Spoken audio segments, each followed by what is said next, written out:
शौकत साहब से भी बता दीजिएगा, अब आप लोग का ये एतराज़ था कि जी अपोजिशन लीडर की तकर्रुरी नहीं हो रही, अब उनकी तकर्रुरी हो गई, तो अब आपको क्या लग रहा है, ये जो डायलॉग है वो मुज़ाकरात का सेशन अब स्टार्ट होगा या अभी भी उसमें डेडलॉक बरकरार है? शॉर्टली बता दीजिएगा क्योंकि प्रोग्राम का वक्त खत्म हो रहा है।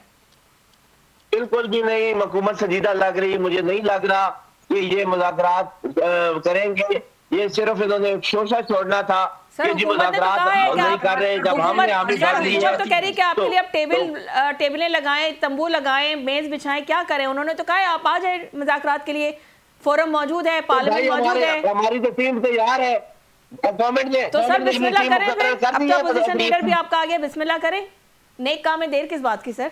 तो भाई गवर्नमेंट ने अपनी टीम पर मुकर्रर कर दी है सर, उन्होंने तो वाज़े बता दिया है ना, आप लोग अपनी टीम में बता दीजिए कौन कौन है। अभी यहाँ पे बैरमन साहब बैठे हुए, वो हुकूमत की नुमाइंदगी कर रहे हैं, वो बता देंगे आपको। तो है ना दो बंदे, इलामा राजा नासिर अब्बास और महमूद खान की सियासत कैसे होंगी? बस ठीक है, अब आप लोग अच्छी से न्यूज़ सुना दें, अब आप लोग बिस्मिल्लाह करें।